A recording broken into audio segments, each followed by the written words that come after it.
Assalamualaikum warahmatullahi wabarakatuh. Hai semuanya, apa kabar?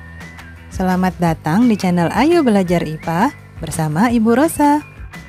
Setiap hari kita menyaksikan fajar terbit dari arah timur dan tenggelam di arah barat. Kemudian malam menjelang. Benarkah matahari bergerak dari arah timur ke arah barat?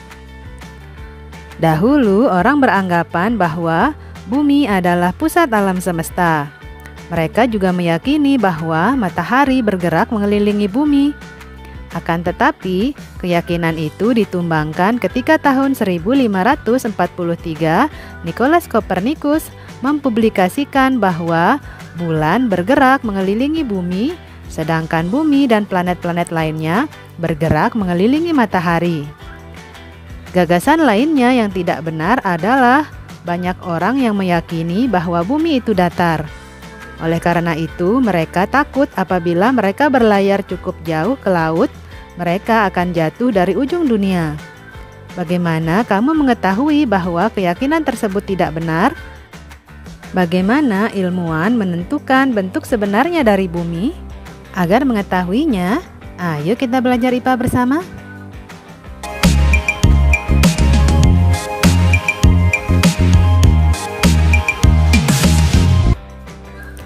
Bentuk bumi.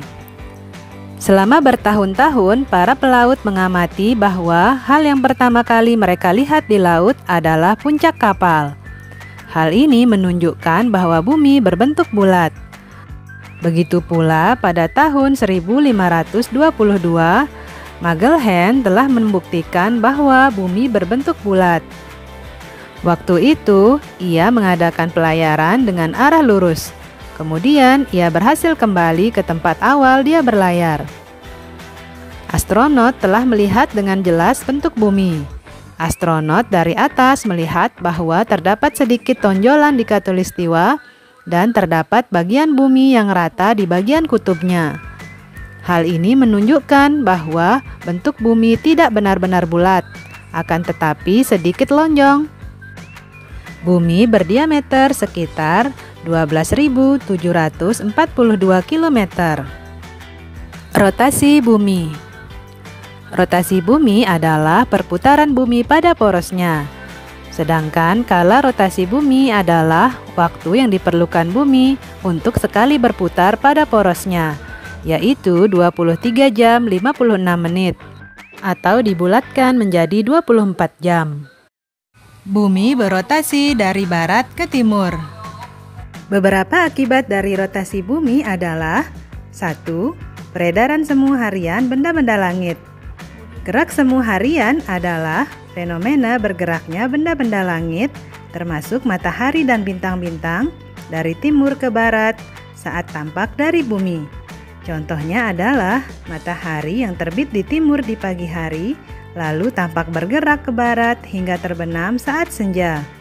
Pergerakan ini bukan disebabkan oleh gerakan benda-benda langit terhadap bumi, tetapi disebabkan adanya rotasi bumi pada porosnya. 2. Peristiwa siang dan malam. Rotasi bumi menyebabkan bagian-bagian bumi yang berhadapan secara langsung dengan matahari akan mendapatkan sinar, sedangkan bagian sebaliknya tidak mendapatkan sinar. Bagian bumi yang mendapat sinar matahari akan terjadi siang, sedangkan bagian yang tidak terkena sinar matahari akan mengalami malam. Perubahan siang dan malam berlangsung secara perlahan, sehingga daerah-daerah yang berada pada posisi lebih timur dari daerah lain akan mengalami siang lebih dahulu. 3. Perbedaan waktu. Rotasi bumi juga berpengaruh pada perbedaan waktu di bagian-bagian bumi. Terdapat 24 daerah waktu yang ada di bumi.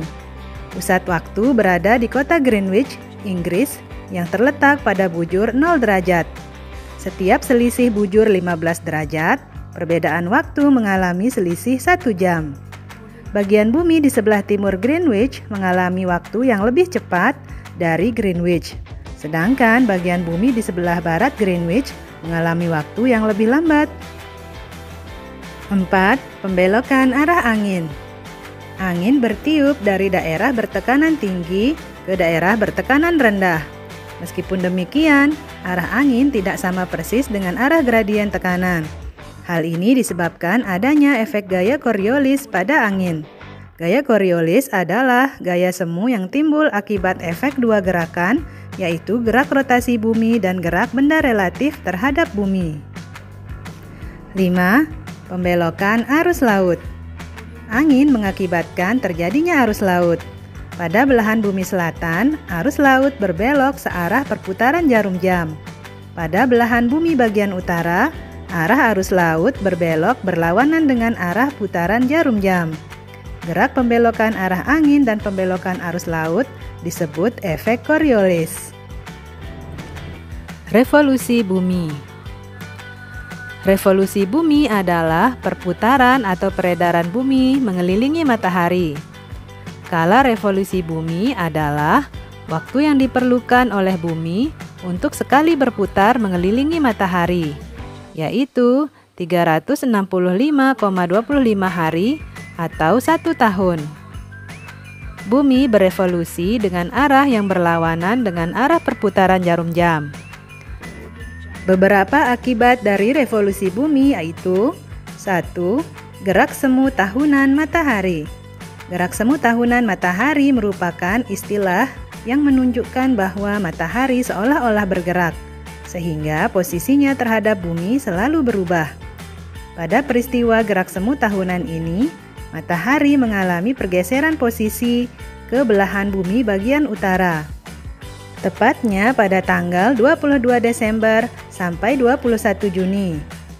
Dan pergeseran dari belahan bumi utara ke selatan pada tanggal 21 Juni sampai 21 Desember. 2. Perbedaan lamanya waktu siang dan malam. Pernahkah kalian mendengar bahwa beberapa negara di Eropa mengalami waktu siang lebih lama daripada malam? Contohnya Norwegia. Salah satu pulau bagian yang ada di Norwegia, yaitu Svalbard, memiliki durasi siang sekitar 21 jam dan malam hanya 3 jam. Svalbard merupakan daerah yang berada di daerah lingkar Arktik atau kutub utara. Bandingkan dengan negara kita yang memiliki durasi siang dan malam hampir sama, yaitu 12 jam. Mengapa bisa demikian? Ternyata hal itu dipengaruhi oleh revolusi bumi. Kombinasi antara revolusi bumi dan kemiringan sumbu bumi terhadap bidang ekliptika mengakibatkan lamanya siang dan malam di berbagai belahan bumi berbeda. Perbedaan itu bisa terlihat jelas saat kita berada di daerah yang dekat dengan kutub bumi, baik kutub utara maupun selatan. 3. Terjadinya perbedaan musim. Perbedaan musim yang terjadi di berbagai belahan dunia disebabkan oleh revolusi bumi. Mengapa bisa demikian? Pada tanggal 21 Juni, posisi matahari berada di utara, tepatnya pada garis 23,5 derajat lintang utara. Garis ini disebut sebagai garis balik utara. Pada tanggal 23 September, matahari berada di garis khatulistiwa, sehingga kutub utara dan selatan bumi memiliki jarak yang sama dari matahari. Matahari berada di posisi paling selatan pada tanggal 22 Desember, tepatnya di garis 23,5 derajat lintang selatan, sehingga garis ini disebut garis balik selatan. Sampailah pada tanggal 21 Maret, di mana matahari kembali lagi ke garis khatulistiwa. Hal itu tentu akan mengakibatkan sejumlah negara mengalami perbedaan musim. Nah, banyak banget ya akibat dari rotasi dan revolusi bumi pada kehidupan kita. Kalian sudah paham dong pastinya? Karenanya, kita cukupkan dulu video pembelajaran kita kali ini. Selamat beraktivitas, patuhi protokol kesehatan. Sampai jumpa lagi. Wassalamualaikum warahmatullahi wabarakatuh.